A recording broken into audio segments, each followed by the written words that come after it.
Hello, you're watching The Big Story with me, Chiao Suen. Subscribe to the Straits Times channel to stay up to date with our live news updates. And delivering his roundup speech in Parliament today, Deputy Prime Minister and Finance Minister Lawrence Wong said Budget 2023 has been a delicate balancing act amid a tight fiscal position and of finding the sweet spot amid competing demands. Balance was a key theme of his speech, and he explained how the Finance Ministry planned to balance the government's books while responding to members who had called for more support for certain groups or areas. In the 90-minute speech, Mr. Wong addressed questions raised by 58 MPs over 3 days of debate. Many questions revolved around whether the government was taking too much and giving back too little, and if it was doing enough to help Singaporeans and households in need. Our philosophy is that everyone has a part to play in building our nation. Everyone contributes, but those who are better off contribute more. Everyone benefits from government spending, but those with greater needs benefit more. The budget is not just about dollars and cents. Neither is it about winners and losers or about pitting the well-off against the rest of society. Instead, it reflects our values as a people and our unwavering commitment to build a fairer, more inclusive and ever more just society. Joining us is Professor Terence Ho, Associate Professor in Practice at the Lee Kuan Yew School of Public Policy, National University of Singapore. Thanks for joining us, Terence. So, core inflation in Singapore is up now, the highest it has been since late 2008. Will the new slate of support in Budget 2023 be enough? And will these measures really offset the higher cost of living that we can expect now and moving forward? Yeah, the Finance Minister announced a 3 billion Singapore dollar increase in the assurance package that takes into account the higher rate of inflation we're experiencing. While part of it is to allow the government to maintain its previous commitment to offset GST expenses for at least 5 years for the majority of Singaporean households and about 10 years for the low-income households. It's notable that in this budget, he also introduced further one-off support as part of the package. So this would be including things like the cost of living special payment, the seniors bonus, additional YouSave rebates, as well as top-up to education funds. And of course, the help will be targeted at the more vulnerable or lower-income households.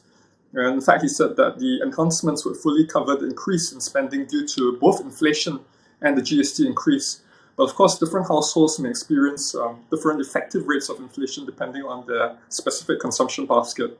So for instance, food, energy, and private transportation, these will have inflation rates that are particularly high. But for now, I think that the government is keeping to its forecast for core inflation and headline inflation for the year. So I think that the additional support does anticipate the currents of inflation.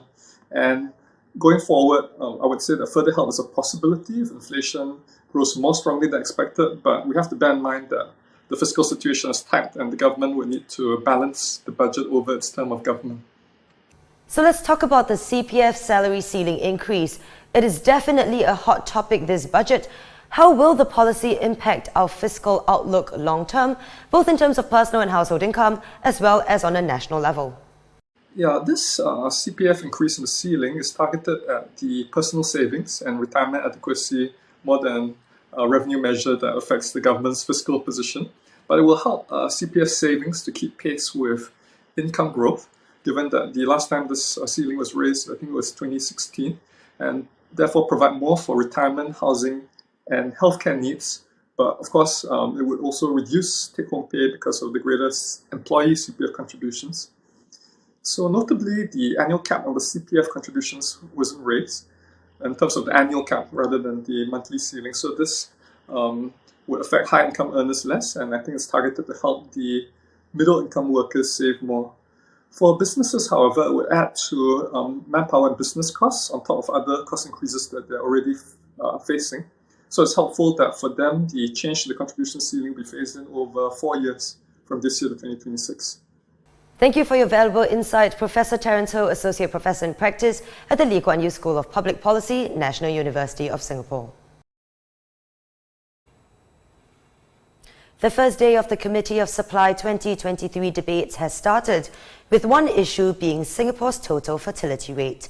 Minister in the Prime Minister's office, Ms. Indranie Raja, noting that it has hit an all-time low of 1.05, lower than the previous record of 1.1 in 2020.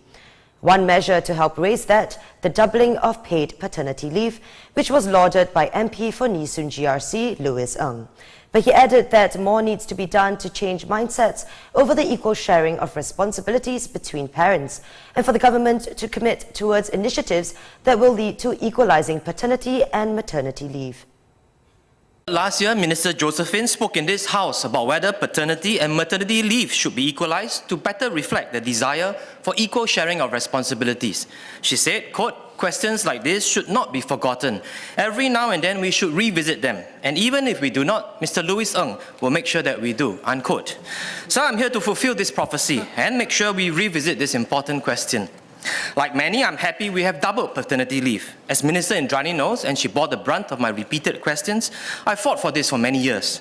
As we celebrate this good news, and I don't want to sound too greedy, we need to ask for more. 12 more weeks of paternity leave.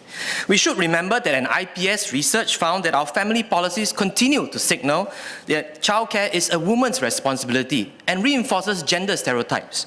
We should not do this overnight, but can gradually increase paternity leave over many years. Will the government commit to this and announce a roadmap for equalising the leaves? Ms. Indranie responded that the measures announced at Budget 2023 was a big step in enabling fathers the platform to play a larger role in raising their children. But she said that while there has been an increase in the take-up rate of paternity leave in recent years, a shift in societal norms and mindset towards paternity leave is still needed. We will double government-paid paternity leave for eligible working fathers of children born on or after 1st January 2024 onwards, something that Mr. Louis Ng had long asked for. This is a big step towards normalizing and enabling fathers to play a bigger role in raising our children. As mentioned by DPM Wong, we intend to mandate the additional government-paid paternity leave in time to come. Mr. Ng asked about efforts to increase the use of paternity leave and propose equalising the amount of maternity and paternity leave. Mr. Louis Chua also spoke about shared parental leave. Our focus, for now, is to encourage and enable fathers to use the paternity leave that is available to them. Even as the government increases paternity leave and stands behind fathers in playing a more active role in child raising, we need shifts in societal mindsets and norms to encourage and support fathers in taking up this leave. Workplace culture, in particular, the attitudes and mindsets of supervisors and colleagues, will make a big difference in helping fathers feel assured about using their leave. The take-up rate for paternity leave has gone up over the years, and I hope to see it continue to increase. I encourage every employer to continue or to consider providing this additional paternity leave, and I urge supervisors and colleagues to be supportive when fathers take time off from work to care for their children. Social media influencer Wendy Cheng, popularly known as Xia Xue, was called as a witness for the prosecution in the trial of a Singaporean woman who shot to online infamy for repeatedly not wearing a mask when it was mandatory to do so. Why? Oh my God, film her, please. Hey, film her, please. It's the badge lady, Look, she's just walking around with no, mask, Dubbed Badge Lady by netizens, Poon Chew Yok represented herself in court on the first day of her trial. The 55-year-old is contesting 4 charges, 3 for failing to wear a mask when it was mandatory to do so. Wearing masks outdoors only became optional in Singapore last year from March 29th.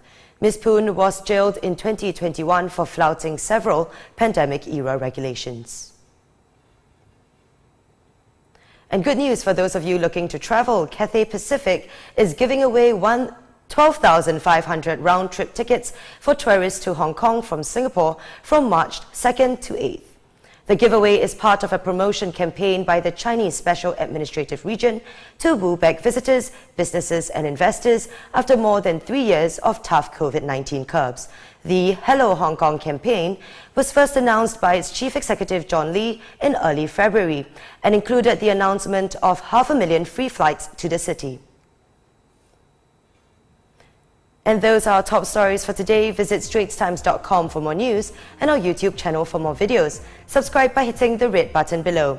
I'm Chao Siu-An, and we'll see you next week on The Big Story.